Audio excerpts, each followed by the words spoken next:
Leaving Gander on a warm July morning, we were making a shorter trip to our next destination of Terra Nova National Park, and most of the trip was retracing our route from 4 days earlier along the Trans-Canada Highway.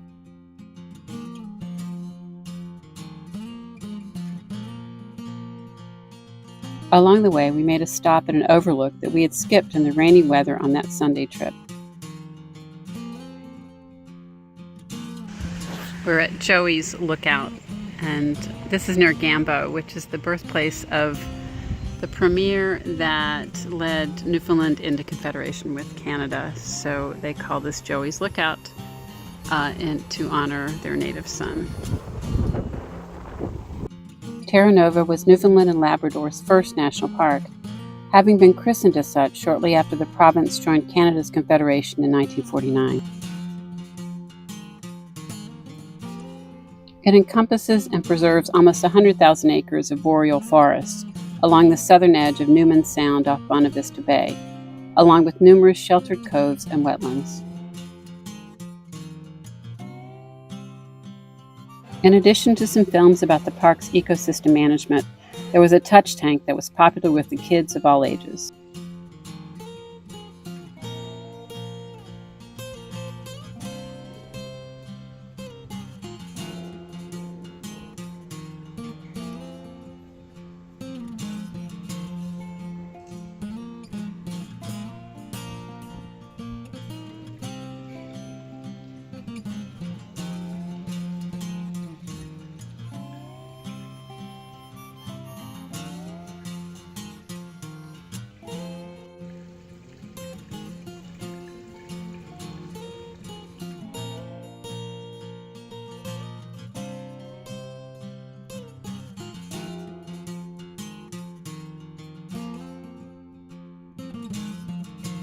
The park's remoteness and the staff's efforts to limit light pollution have earned it a dark sky preserve designation.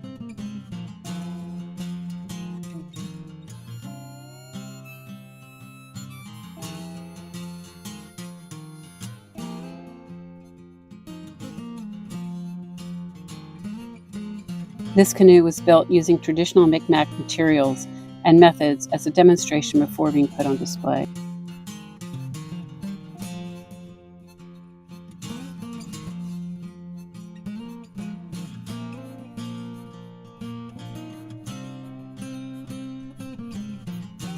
The visitor center also had a laundry and showers, and some boat rentals.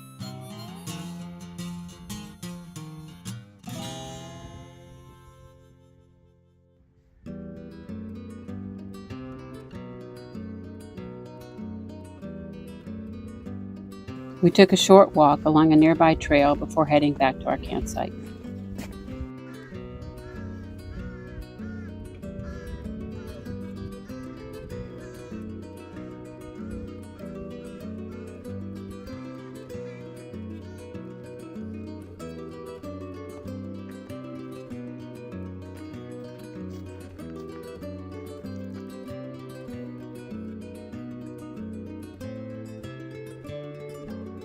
We plan to spend 3 nights in the park. The first would be at the Malady Head Campground, which has several dozen unserviced sites. We were one of only a few camping here and enjoyed the quiet surroundings for the night. The next morning, we drove a few kilometers up the peninsula toward Eastport before heading back into the park.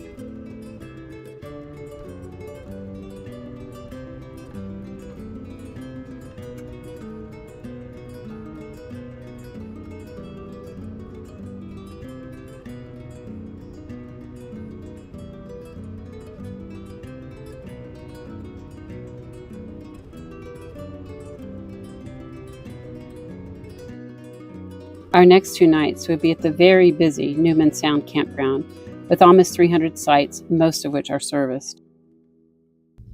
Before checking in, we decided to take a hike along the Southwest Arm Trail, which follows the Southwest Brook most of the way, crossing it on a suspension bridge.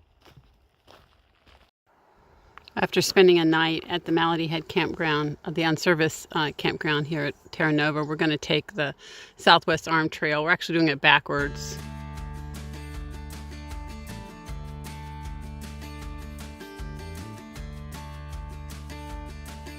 The weather was warming up and bug spray was a requirement.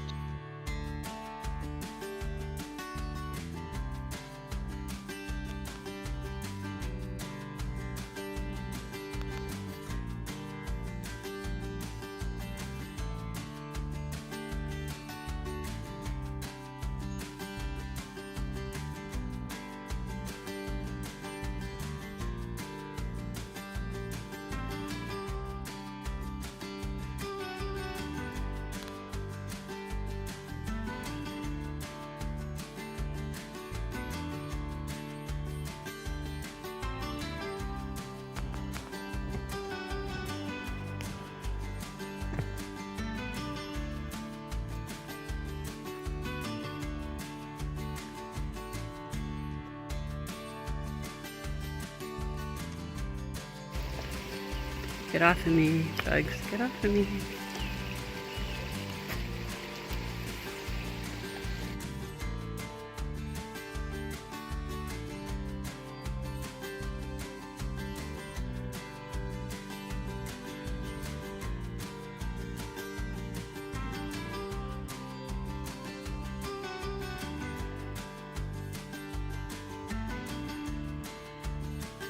My goodness.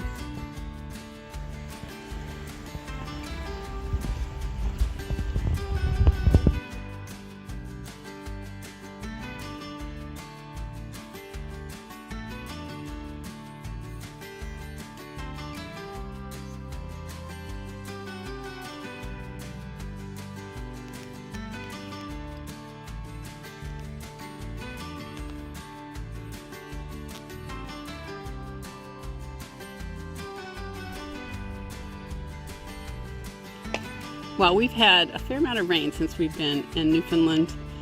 The fire danger right now is extreme. I think it's because the temperatures are higher.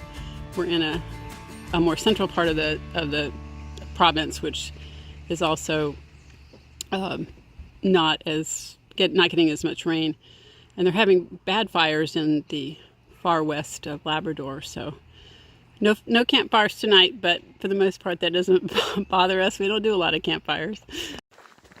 So today in Terra Nova National Park we're hiking some of the coastal trail, and you might notice that I'm wearing a hat for the first time in some of these videos, and that's because I discovered that the mosquitoes knew that I wasn't wearing a hat, and they found a place on the top of my head to keep biting me. So the hat is a mosquito defense zone.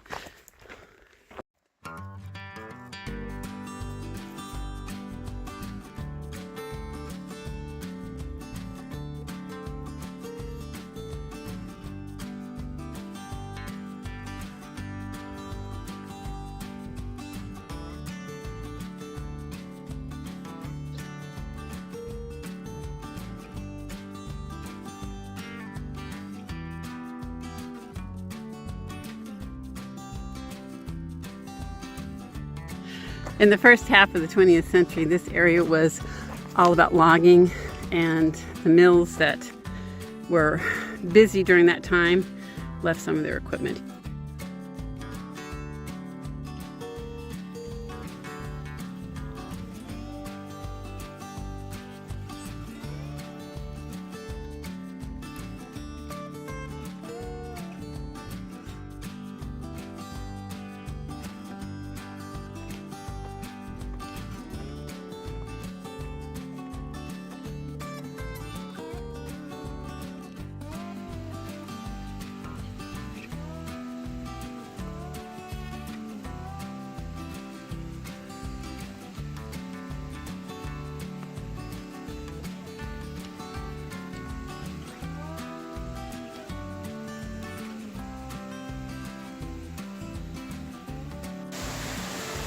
So the coastal trail has an icon on it that you can walk to a waterfall.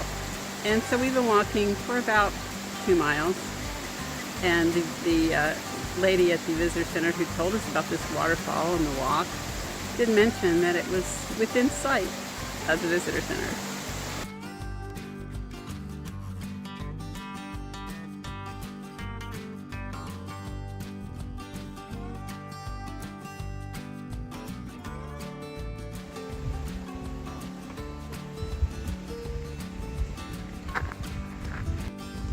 Okay, I take it all back. We are not at the visitor center. We are at a boat ramp and a boat dock, which is still a ways from the visitor center, so I apologize. I was wrong. We chose to make the waterfall our turnaround point on this warm day. We had a way to cool off though. There was ice cream at the camp store, and since we had power, we had also had AC back in the van.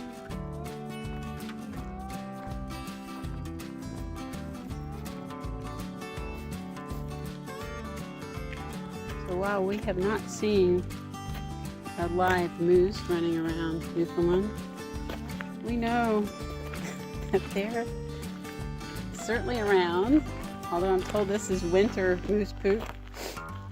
They've been spending a lot of time in this area, maybe not recently.